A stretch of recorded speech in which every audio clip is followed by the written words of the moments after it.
हाँ जी। सर मेरे को एक क्वेश्चन ये था कि एथियज्म मतलब बुद्धिज्म, हमें एथियज्म मतलब place as a atheism as a ज़्यादा अच्छा लगता है बुद्धिज्म से हैं? मेरे को। अच्छा, एथिज़्म आपको अच्छा लगता है, क्या चीज़ है वैसे एथिज़्म? एथियज्म मतलब कि उसमें वो कहते हैं भगवान को नहीं मानना है और आपको कैसा चलता है? एथियज्म मतलब अगर हम नॉलेज में जैसे यूट्यूब चैनल या फिर आपका चैनल देख के उसमें उससे उससे पता चला कि हमें वो कहते हैं मतलब नॉलेज मिलती है तो उससे पता चलता है कि भगवान नहीं होते हैं क्योंकि उसका कोई प्रूफ नहीं है।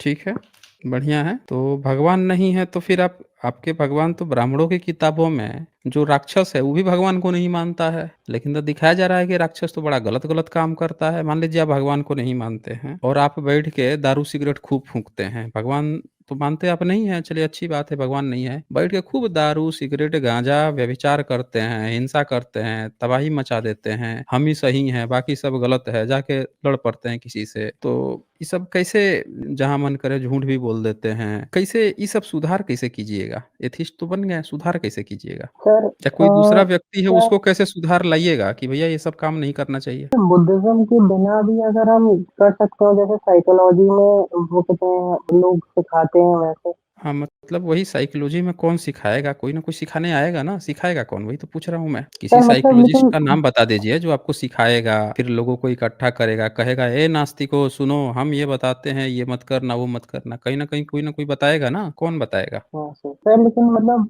जैसे जो पंचशील है ये सब है उसमें 5 चीजें बताई गई हैं कि जैसे हिंसा नहीं करनी है, चोरी नहीं करनी है, व्यभिचार नहीं करना है, लेकिन हुँ। सर उसके अलावा भी तो चीजें मतलब एडिशनल भी तो चीजें हो सकती हैं। हम मतलब बुद्धिज्म का लेबल लगा के ही क्यों पढ़े, मतलब उसके अलावा भी तो हम पढ़ सकते हैं सर। क्यों नहीं पढ़ सकते हैं? वो तो डिपेंड करता है ना कि वो चीज़ क्या चीज़ें कह रही हैं। कोई बुद्धिस्ट है, बुद्धिज़्म में है, तो वो क्या कर रहा है? उनके अपने क्या रिचुअल्स हैं, उनके अपनी क्या चीज़ें हैं, वो तो उन पे डिपेंड करता है ना कि वो क्या करते हैं। अगर आपको लगता है एथिज़्म का, तो आप अपना बताओ कि आप कैसे जीवन जियोगे? एक देश है जहाँ पे सभी लोग एथिस्ट हैं, तो वो एथिस्ट कैसे हैं, क्या करते हैं, किस तरह से करते हैं, किस तरह से चलते हैं, ये तो बताना पड़ेगा ना आपको। हाँ सर। मान लीजिए कि आप एथिस्ट हो गए, तो आप अपने बच्चों को इतिहास पढ़ाना तो नहीं छोड़िएगा, इतिहास तो पढ़ाइएगा ना।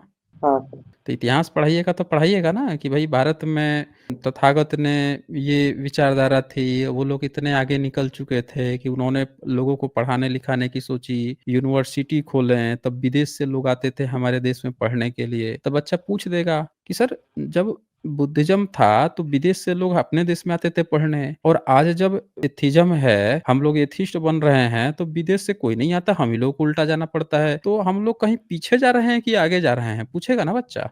क्या बताइएगा? ये भी सही है सर। सर और एक ये भी क्वेश्चन था कि आपने स्कीम में कहा था कि वही वाली बात की कल्चर वो कहते हैं वैल्यूज आपको फॉलो करनी पड़ेगी अगर तो मिनिमम कल्चरल वैल्यू ऐसे करके आपने कुछ कहा था कि इनको आपको फॉलो करनी पड़ेगी तो बुद्धिज्म हमारी हिस्ट्री है वो शायद कल्चर में ही आ जाता है तो वही वाली बात होगी।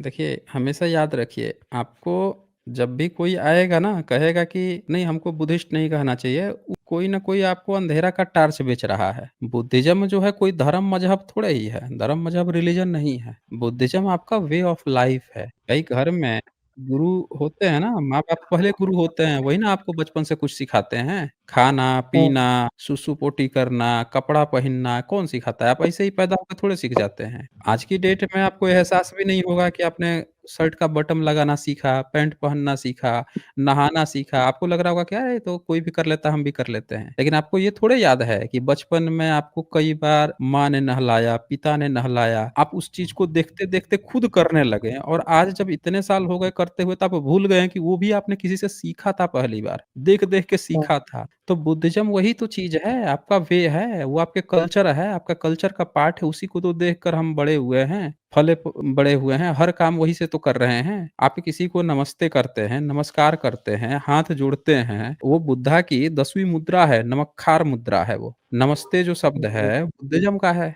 तो वो मुद्रा बना के दिखाई जाती है, हाथ जोड़े हुए आप किसी को नमस्ते करते हैं, हाथ जोड़ के नमस्ते करते हैं, कहाँ से सीखा? अब वो कहेंगे कि नहीं भाई हम तो बुद्धिज़्म मानते नहीं, हम तो वो सारी चीज़ें करेंगे ही नहीं करेंगे, छोड़ देते हैं। आपने कभी देखा है किसी देवी-देवता को ब्राह्मणों के यहाँ जो नमस्ते कर रहा हो हाथ जोड़ के? नहीं देखा। नहीं देखा ना? किसी को भी पूरा इनके सारे टीवी सीरियल उठा के देख लीजिए, तो कहीं पे भी आपको वो नहीं मिलेगा कि हाथ जोड़ के नमस्ते कर रहा हो। लेकिन वही चीज़ आप बुद्धिज़्म में देखेंगे तो बुद्ध की जो है 10 मुद्राएँ आपको मिलेंगी और वो जो 10 मुद्रा होती है, ये रुकिए मैं आपको दिखा देता हूँ। तो हम सब जो है ना, जो भी चीज़ें करते हैं, हर एक चीज़ जो है, वो बुद्धिज़्म का ही देन है, जो आज हम कर रहे हैं। लेकिन आपको क्या कहा जाएगा, "ये भाई साहब, ये ना हमारे हिंदू धर्म की देन है, आपको हिंदू पकड़ के पकड़ा दिया जाएगा। सबूत माँगिएगा तो नील बटे सन्नाटा।" हम आपको दिखाते हैं क्या चीज़ें हैं ये। भारत में जितना भी सदाचार है, जिसको आप सोच रहे हैं एथिज़्म, उसकी एक-एक नींव जो है बुद्धिज़्म ने रखी है। ये देखिए ये, बुद्ध की 10 मुख्य मुद्राएँ हैं।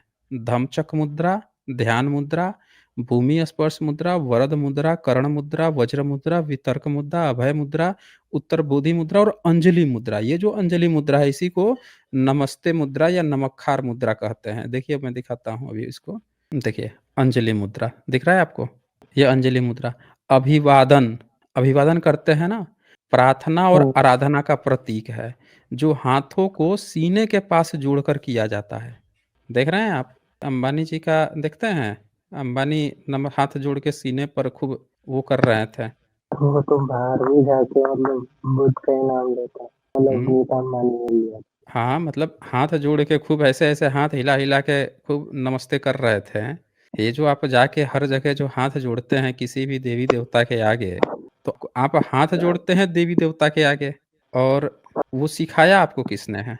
वो हुँ? बुद्धिज़्म से ही आ रहा है। कि वो मुद्रा है और ब्राह्मणों ने आपको कह दिया बोले भैया तुम हाथ जोड़ के करो नमस्कार। आपको हाथ जुड़वा दिया। अब मुद्रा किसकी है? बुद्धा ने सिखाया आपको। मुद्रा उन्होंने बताया कि हमारी मुद्रा है, आइए आपको हाथ जुड़ा दिया काल्पनिक देवी-देवताओं के आगे। तो यही बात आपको समझने की ज़रूरत है। ये कहीं से भी आप देख सकते हैं सीना पर हाथ रख के जो नमस्ते पूरा भारत में देखिए सारे एंकरों को या किसी भी व्यक्ति को देखिए हाथ जोड़ के जितना नमस्ते करता है। ये सब बुद्ध की जो 10वीं अंजलि मुद्रा है, वही इस्तेमाल करता है। कहेगा हम हिंदू हैं। तो बताइए आप हिंदू हैं या बुद्धिस्ट हैं? बोलिए तो? सर मैं तो अभी मतलब मैं तो हिंदू तो नहीं हूँ लेकिन मतलब एससी कास्ट से ही हूँ। डॉक्टर अम्बेडकर हुँ, की बात होती है लेकिन मैं अभी एथियस्ट वाले उस स्टेज पे ही था। मेरे को समझ हुँ। नहीं आ रहा था जैसे डॉक्टर आप अम्बेडकर उस के फेज एक पे हैं ना जहाँ पे मैं आज से 6 साल पहले था। अभी आप उस फेज पे पहुँचे हैं जहाँ 6 साल पहले मैं था।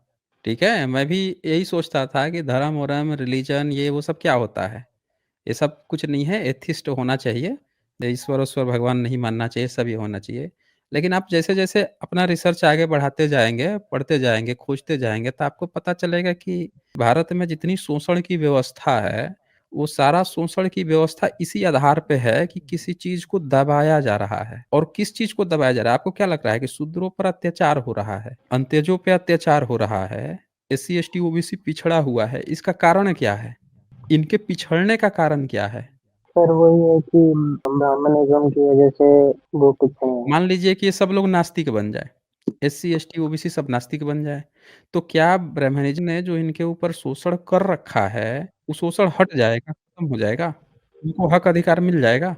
तो उसके लिए फाइट करना पड़ेगा बाकी मतलब लैंड रिफॉर्म्स ये सब। नास्तिक बन गए, आप गए इंटरव्यू देने के लिए, कहीं पे वैकेंसी आई है, वहाँ पे आप चले गए, आपको नौकरी मिल जाएगी, जॉब मिल जाएगी। आप नहीं स्कूल में सर, गए, आपके पास पैसा नहीं है, आपका फ़ी कोई भर देगा कि भैया आप नास्तिक हैं, तो चलो भैया इनका फ़ी भर देते हैं। आप नास्तिक हैं, आपका एग्ज़ाम है, आप पढ़ाई कर रहे हैं, आपके बगल में महीनों-महीनों जो है नवरात्र चल रहा है, जगराता चल रहा है, वो काँवड़ यात्रा चल रही है, खूब भर-भर के लाउड स्पीकर बज रहा है, आपका एग्ज़ाम जो है हवा में चला गया। दे दीजिएगा एग्ज़ाम नास्तिक बन के? बोलिए। तो इस देश की समस्या जो है ना आस्तिक-नास्तिक होना नहीं है। ये आप अपना रिसर्च आगे बढ़ाइए, भीतर घुसिए कि असल प्रॉब्लम आपको क्या फेस कर रहे हैं। असल प्रॉब्लम भगवान का होना ना होना नहीं है, वो तो सबसे बड़ा नास्तिक तो ब्रह्मनिज़्म है, उससे बड़ा नास्तिक हैं क्या आप? सबसे बड़ा नास्तिक है। जैसे मंदिर में रहता है, कई जो वीडियोज़ आती हैं जिसमें पैर रख देता है शिवलिंग पे। आज तक तो देवता नाराज़ नहीं हुए। किताब में भर-भर के देवताओं का कई जगह कैरेक्टर एनिमेशन कर रखा है, आज तक तो देवता उससे नाराज़ ही नहीं हुए, उससे बड़ा नास्तिक है क्या कोई? अब भारत के एससी, एसटी, ओबीसी भगवान से डरे पड़े हुए हैं, भगवान कहीं अनिष्ट ना कर दें। ये भई हमने 2 पूड़ी उनको नहीं चढ़ाई, भोग नहीं लगाया, देवता नाराज़ हो जाएँगे भाई हमारे यहाँ तो गड़बड़ कर देंगे। वो पैर ही रख देता है, पैर रख के उस पर स दूध चढ़ा रहा है पैर पे, उसको कुछ नहीं बोल रहे हैं। किताबों में चरित्र-हरण करके बैठा हुआ है, तब तक आज तक उससे भगवान ही नाराज़ नहीं हुआ है। तो इस देश की प्रॉब्लम आस्तिकता-नास्तिकता नहीं है, ये व्यर्थ के मुद्दे हैं। इस देश का असल मुद्दा है कि भारत के जो एससी, एसटी, ओबीसी हैं, उनको उनकी जनसंख्या प्रतिशत के अनुसार हक अधिकार मिल रहा है कि नहीं मिल रहा है। आप नास्तिक हो हुँ। जाएँगे तो इस देश में सब लोग रोटी-बेटी संबंध बनाने लगेंगे क्या? नहीं बोलिए? सर, मेरे को नहीं ये शायद डॉक्टर अम्बेडकर ने भी कहा था कि शायद मैंने उसको उसको पता नहीं सही से पढ़ा है नहीं, लेकिन शायद नहीं इससे अगर ये हो भी जाएगा तो शायद सॉल्व नहीं होगा। उससे कोई मतलब नहीं होता है। इस देश में शोषणवादी एक व्यवस्था है, वो शोषण ही करते रहेगा और आपको पकड़ा दिया जाएगा कि आप जो हैं, जो बहुजन मूवमेंट है, आप जिस समाज से आते हैं, उस समाज के लिए जो एक्टिविस्ट जो काम कर रहे हैं, उस बहुजन से आप अलग होके नास्तिक बन जाइए, आप उनका विरोध करने लगिए। उससे आपको तोड़ने के लिए इस तरह की बातें की जाती हैं। आप देखिए ब्रह्मनिज़्म जो है, वो कितना भी ब्रांच बना के वो अपने मूवमेंट को मजबूत करेगा और बहुजनों को क्या सिखाएगा कि तुम लोग ना एक ये वाली में आ जाओ, वो सब छोड़ दो, वो खराब है, ये खराब है, कर के उनके मूवमेंट को कमज़ोर करने के लिए आपको कभी आस्तिकता की बात करेगा, कभी नास्तिकता की बात करेगा, कभी ये संप्रदाय, कभी वो संप्रदाय की बात करेगा। कभी भी वो ये नहीं कहेगा कि भई अम्बेडकराइट मूवमेंट में चले जाओ या उसको सपोर्ट करो या उसको ये करो। तो आप जो बात कह रहे हैं ना कि हमें इसमें उसमें, आप रिसर्च को आगे बढ़ाइए। आप मेरे वीडियोज़ को और देखिए, देखते जाइए और हो सकता है 2-3 साल बाद आप वहीं पे पहुँचेंगे जहाँ पे हम लोग जो बातें कर रहे हैं। एक बस एक छोटा-सा लास्ट क्वेश्चन था कि एक डॉक्टर अम्बेडकर का कोट ये था कि कम्युनिस्ट ये कहते हैं कि रिलिजन नेसेसरी नहीं है, वो यही कहते हैं कि religion is necessary for Mankind. तो सर इसका मतलब क्या है? आपकी साउंड ना क्लियर नहीं आ रही है, कुछ साउंड में गड़बड़ी है, उसको थोड़ा क्लियरिटी लाइए साउंड में। कोट था कि रिलीजन नेसेसरी कम्युनिस्ट कहते हैं कि रिलीजन नेसेसरी नहीं है, पर डॉक्टर अम्बेडकर ने कहा था रिलीजन इज फॉर मैनकाइंड ऐसे करके एक वो कोट था। तो सर उसका मतलब मेरे को थोड़ा डीपर मीनिंग उसका समझ नहीं आता। मतलब आप क्या कह रहे हैं अभी भी मुझे क्लियर नहीं हुआ। आप कह रहे हैं कि बाबा साहब अम्बेडकर क्या कहते हैं कि रिलिजन ज़रूरी नहीं होता? नहीं, रिलीजन नेसेसरी फॉर मैनकाइंड ऐसे करके एक कोट है जो कम्युनिस्ट कहते हैं कि रिलीजन नेसेसरी नहीं है, लेकिन हुँ। डॉक्टर अम्बेडकर ने कहा था कि religion necessary for Mankind, religion is necessary for Mankind. देखिए, एक चीज़ आप समझिए पहले, हर एक व्यक्ति को ना कल्चर चाहिए ही चाहिए। आप ना चाहते हुए भी एक कल्चर को फ़ॉलो कर रहे होते हैं। मान लीजिए कि आप भारत देश में हैं, आपसे कोई मिलने आया, तो कोई हम्म, आया और आपके जो है आप उसको क्या करते हैं, हैंडशेक करेंगे या अभिवादन करेंगे, गले मिलेंगे, उसको बैठाएँगे अपने यहाँ, यही करेंगे ना? फिर उसको चाय-पानी कुछ पूछेंगे, यही तो हाँ जी। करेंगे। मान लीजिए कि कोई व्यक्ति आपसे मिलने आया और आपने उसको ना हैंडशेक किया, ना आपने उसको नमस्ते किया, कुछ भी नहीं किया। आपने एक गुस्सा उसकी नाक पे जमा के मार दिया, ठीक है? उसको बैठने के लिए भी नहीं पूछा, पानी के लिए भी उसको नहीं पूछा, फिर बाहर ही बाहर उसको रफ़ा-दफ़ा कर दिया। तो इन दोनों चीज़ में से आप कौन-सा काम करेंगे या कोई तीसरा काम करेंगे, क्या करेंगे, कैसे करेंगे? आपके माइंड में आइडिया कहाँ से आएगा कि ऐसे हमको अवभगत करना चाहिए?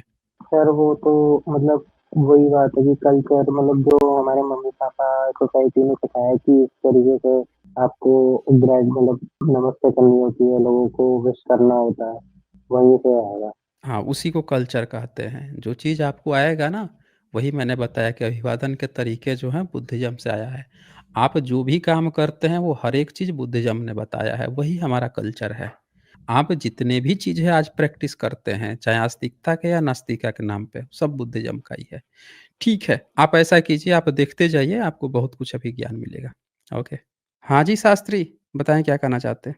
सर, मैं ये जानना चाहता था जो ये सबसे प्राचीन इनको वेद बोलते हैं ऋग्वेद को। हाँ, हेलो? बोलिए। बोलिए। लेकिन ये तो काफ़ी बाद में लिखे गए हैं सर। सबसे प्राचीन तो अपनी ये पाली प्राकृत भाषा मानी जाती है। ऋग्वेद का तो 15वीं सदी से पहले नामो-निशान ही कहीं नहीं मिलता है। मतलब आप जाएँगे ज़्यादा से ज़्यादा तो 11वीं सदी तक, 10वीं स 11वीं सदी से पहले नामो-निशान नहीं मिलता उसका कहीं भी। और ये बोलते हैं कहीं भी अगर संस्कृत में हम पढ़ते हैं तो सर ये बोलते हैं कि हमारी जो सबसे प्राचीन भाषा है ये जो है संस्कृत है। हाँ, तो वो प्राचीन भाषा है तो सबूत दे दे ना, काहे नहीं सबूत दे पाते हैं? भाई बुद्धिज़्म तो सबूत दे रहा है कि हम तो लिखते थे उसमें, ये हमने इसके वो बनाए हैं, हम इसको पढ़ाते थे, वो तो अपना सबूत दे रहा है, तो हमको पता चल रहा है कि हाँ भाई उसका था। अब बुद्धिस्ट ये का था कहते हैं ना, वो। और बुद्धिस्ट से हाँ जी। पहले वो पहले पाली में लिखता था, फिर उसने संस्कृत बनाया, फिर संस्कृत में लिखता था। अगर इनका संस्कृत कुछ था, तो ये भी अपना सबूत दिखा दें। ये संस्कृत संस्कृत कर रहे हैं, संस्कृत इनके पिताजी बुद्धिस्ट लोगों का है। बोल दें कि इनके पिताजी अगर इनका संस्कृत है, तब पिताजी बुद्धिस्ट को तो इनको अपना बाप मानना पड़ जाएगा।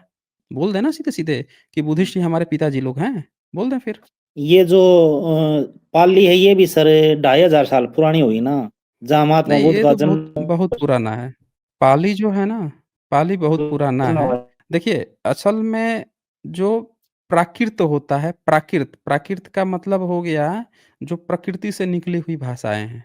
तो पाली प्राकृत भाषा का एक बड़ा-सा संशोधित वर्ज़न था, उसका एक पार्ट था। अच्छा, ये डिस्कनेक्ट हो गए।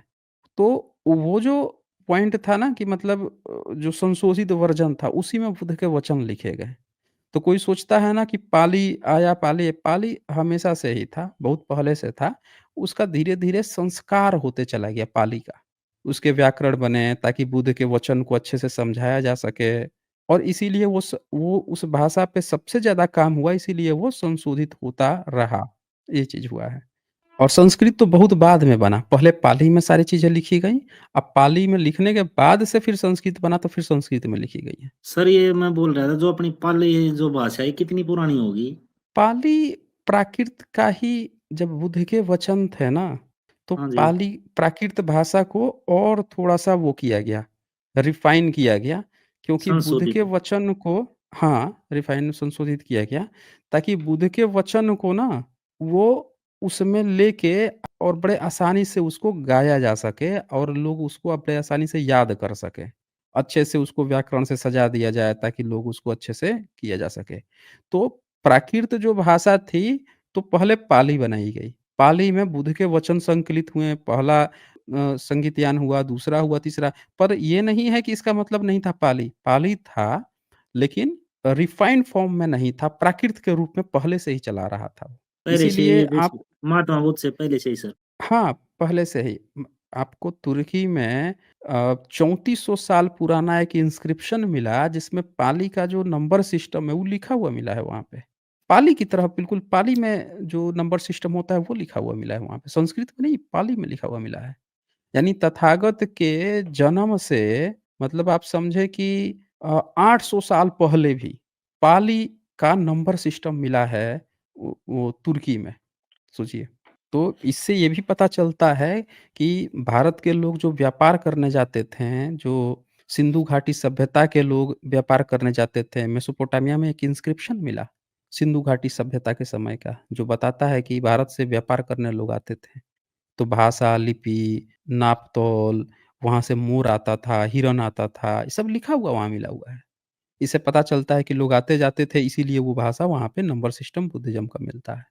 ये सर तो पहले इतना से चल रहा है। मतलब अपने इस का जो बौद्ध धर्म का इतना प्रचार प्रसार होने के बावजूद भी ये इतना लुप्त कैसे होगा? जबकि विदेशों में ये अब आज भी इतनी प्रचुर मात्रा में जैसे ये नॉन जापान हो गया सर, ये इंडोनेशिया वगैरह, ये थाईलैंड, ये उस तरफ इतना फैला हुआ है, चीन में है सर, लेकिन अपने भारत से विलुप्त हो गया।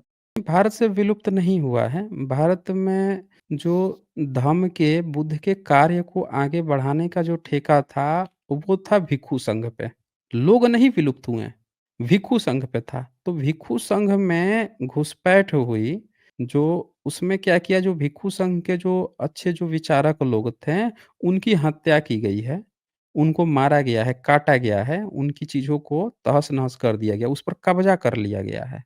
तो बुद्धिज़्म चलाने के लिए ना भिक्षुओं का होना बहुत ज़रूरी है। भिक्षु होगा, बताइए आपके यहाँ शादी-विवाह होता है तो कौन आएगा? भिक्षु ही ना आके कराएगा। ब्राह्मण तो भई बायकॉट कर रखा था कि ये तो सब नीच हैं, अछूत हैं, शूद्र हैं, इनके तो घर ही नहीं जाना, इनके तो कोई संबंध ही नहीं रखना है। तो वो भिक्षु आता था, जाता था। भिक्षु को जब मार के खत्म कर दिया गया, तो अब हमारे घरों में कोई था ही नहीं धार्मिक व्यक्ति। जो आके हमको बुद्ध के वचन बता सके, सुत वो याद रखता था, पढ़ाता-लिखाता विश्वविद्यालय खोल के वो था। तो हमारा पूरा सिस्टम ही एक तरह से, जो सिस्टम स्ट्रक्चर बना था ना, वही गड़बड़ हो गया, खत्म हो गया एक तरह से। हम अशिक्षित हो गए, हम अशिक्षित हो गए। और ब्राह्मण जो है वो इतना स्वार्थी था कि उसने अपना जो थोड़ा बहुत सीखा था संस्कृत-वंस्कृत जो सीख लिया उसने, उसने हमको नहीं पढ़ाया। उसने कहा कि भई तुम सबको तो जीभ काट देंगे, कान में शीशा पिघला के डाल देंगे भाई, हमसे बात किया तो तुम लोग। और उसने बड़े षड्यंत्र के तहत जो भी किया उसने, तो हमारी सारी चीज़ सिस्टम क्रैश कर गया। मुस्लिम्स आया तो मुस्लिम के साथ वो दरबार में बैठ गया। उसने उनसे समझौते कर लिए। तो इसीलिए उनकी चल निकली। मुस्लिम्स के आने के बाद से हमारी नहीं चल निकली, क्योंकि हमारे जो घरों में रिचुअल फंक्शन कराने थे, हमारे यूनिवर्सिटी पढ़ाने-लिखाने का सिस्टम क्रैश कर दिया गया। तो इसीलिए हम अब भारत से जो स्ट्रक्चर है वो लुप्त दिखता है।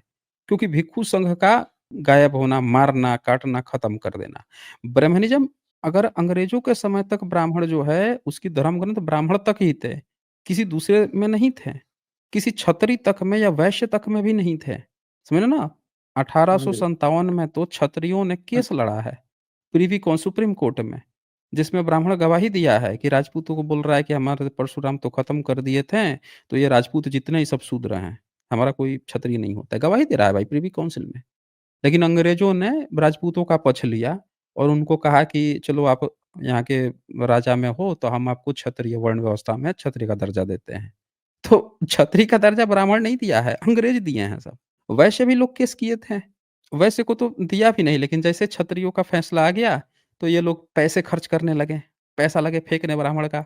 जितना और पैसा ले और पैसा ले, तो वो दौड़ के जाने लगा, तब इन लोगों का थोड़ा बहुत हुआ। नहीं तो केस में तो इनको बायकॉट कर दिया, बोला कि नहीं हम नहीं जानते भाई, आपके धर्म क्रम में हमको नहीं च पढ़ना है। अंग्रेज़ों ने मना कर दिया था इनको, वैश्यों को। बोला ये लोग कि हम हमको शूद्र कहता है, हमारे यहाँ वेद नहीं पढ़ता है तो। तो ये चीज़ें हैं, इसीलिए आप ये जो सोच रहे हो ना कि मतलब कैसे विलुप्त हो गया, तो विलुप्त नहीं हुआ है। असल में हम सब धर्म विहीन हो गए, हमारा भिक्षु संघ नहीं था। और ब्राह्मणिज़्म ने क्या किया है कि वही सारी चीज़ों की कथा कहानी टोपी माला पहिना के हम खुद से चले जा रहे हैं ना, हम ना खुद जाके मान रहे हैं। भई आपको राम मानना है तो आपके पास जातक कथा का राम बोधिसत्व है, आप काहे नहीं राम बोधिसत्व को मान रहे हो? आप काहे ज़बरदस्ती जाके मनुवादी राम मान रहे हो? बताएँ? आपको मानना है, आपके पास त्रिपिटक है, आपके पास हर एक चीज़ है, बुद्ध वचन है, आप काहे नहीं पढ़ रहे हो? आप जा रहे हो गीता पढ़ने के लिए, तो आप खुद दौड़-दौड़ के जा रहे हो, मंदिर में जा रहे हो। किसी हिंदू से पूछ दीजिए कि एक संस्कृत का श्लोक सुना दें, किसी को पता तक नहीं होगा। ये अब हम जो मुस अपने जो गरीब हुँ, व्यक्ति हैं, ये जिनको ये शूद्र वगैरह बोल रहे हैं, ये सबसे हुँ। ज़्यादा ये इनको ये पता है कि भाई हम पे इन्होंने अत्याचार किया, इस स्पाइट ऑफ दिस ये उन्हीं मंदिर और मस्जिद में जा रहे हैं, उन्हीं के पास दौड़-दौड़ के जा रहे हैं। चढ़ावे हैं ये जो ये चढ़ाते हैं इन पे और इनके कारोबार फल-फूल रहे हैं सर, ये फिर भी नहीं समझ रहे। कैसे समझेंगे? उनको तो इलेक्शन के 1 रात पहले आप कुछ खिला दीजिए, पिला दीजिए, कुछ पैसे दे दीजिए, तो जाके वोट दे आते हैं। आप उनको कह रहे हैं कि वो अपना पूरा इतिहास देखें कि हम पर अत्याचार हुआ है, फिर उस हिसाब से फैसला करें। जो रात भर में चंद पैसों के लिए अपना मत बदल लेते हैं, वो इतना बड़ा डिसीज़न कैसे ले सकते हैं? बताइए? चलो वो तो ठीक है सर, लेकिन जो ये कैपेबल हैं जो लोग पावरफुल हो गए हैं, मान हुँ। लो कुछ सांसद भी बने हुए हैं भाई, अच्छी सर्विस पे भी हैं, वे लोग भी इसी तरफ दौड़ रहे हैं। गरीब आदमी वो की तो समझ इसीलिए में आती है सर, वो बिक गया होगा, ये भी बिक रहे हैं सर। देखिए, ये सारा ना साइंस का एक नियम है। 2 बैलून को एक मुँह लगा दीजिए, जिसमें ज़्यादा हवा होगी ना, वो जिसमें कम हवा होगी उसकी भी हवा खींच लेगी। साइंस का नियम है। समझ रहे हैं इस मेरी बात को? हाँ जी। बस यही चीज़ है और कुछ भी नहीं है यहाँ पे। फिर ठीक है इसके दिनेश सुधार जी, कैसे किया जा सकता है सर? सुधार का एक ही उपाय है, घर के रीति-रिवाज किसी भी हाल में बाबा साहब की राह पे चलना ही होगा। अगर ओबीसी हैं, उनको बहुत दिक्कत होता है बाबा साहब के नाम से, तो उनको सम्राट अशोक के, बुद्ध के मार्ग पर चलना ही होगा। किसी भी तरह करके, अगर नहीं चलते हैं, उनके घरों में अगर कोई और आ रहा है, बुद्ध की बजाय अगर कोई ब्रह्मनिज़्म की चीज़ आ रहा है, तो वो सुधार नहीं कर रहे हैं, वो खुद ही अपने पैर पर काँटा टंगवा रहे हैं, तो उसमें दूसरा कोई क्या कर सकता है फिर? पुरखे हमारे हैं, हमारे सब चीज़ हैं। इतिहास से लेकर हर एक चीज़ बैठी हुई है, फिर इंतज़ार किसका कर रहे हैं? कोई जाके मुँह में टॉनिक थोड़ी खिला देगा, पिला देगा, बताएँ? डिसीज़न तो लेना पड़ेगा ना, अपनी सेल्फ मोरालिटी भी तो होती है। एक और सर मैं ये कह रहा था सर, जैसे आप स्क्रीन पे ये डालते हो ना किसी का रेफरेंस वगैरह डालते हो, तो हुँ, ऊपर हुँ। वो उसका नाम और ऐड हो जाए ना भाई, ये फलानी वहाँ उससे लिया गया, क्योंकि अगर हम स्क्रीनशॉट लेते हैं तो हमारे पास पूरा तो वो होता नहीं, मान लो हम किसी को दिखाते हैं भाई ये यहाँ से लिया गया है। हुँ। तो उसका अगर कुछ स्क्रीन पे ऐसा हो जाए भाई ये इस किताब से ये रेफ़रेंस लिया गया है, क्योंकि उसका जो आप दिखाते हो उसका स्क्रीनशॉट पे कोई ऐसा रेफ़रेंस डाल दिया जाएगा भाई यहाँ से लिया गया है ये, तो दिखाने में जैसे आसानी हो जाती है। कई बार किसी को दिखाना होता है तो वे मानते हैं ना इतनी जल्दी। और ये जो आपकी किताबें हैं डाउनलोड आपके इस पे हैं या अलग से करनी पड़ेंगी? जो रेफ़रेंस के लिए हैं, कोई भी करनी हो? नहीं, ये तो मैं किताब पढ़ता हूँ, वहाँ से डायरेक्ट वो ले लेता हूँ। कहीं से कोई डाउनलोड से इस तरह से आपको नहीं मिलेगा। किताब आपके पास अगर है, तो आप उसको पढ़िए, जो-जो आपको रेफ़रेंसेस लग रहा है, उसका वहाँ से उठा सकते हैं। तो ये ऐसे मैं करता हूँ। आप नहीं जो ऊपर चाह थोड़ा रहे हैं ना, डाल दिया करो सर थोड़ा। उसके लिए पूरा वो बनाना पड़ेगा ना, पोस्टर एक बनानी पड़ेगी, उसके ऊपर वो सारी चीज़ें लिखनी पड़ेंगी। वो आप पीपीटी के माध्यम से आप बोल रहे हो ना? हाँ जी। ठीक है, वैसा भी कर दिया जाएगा। ठीक है।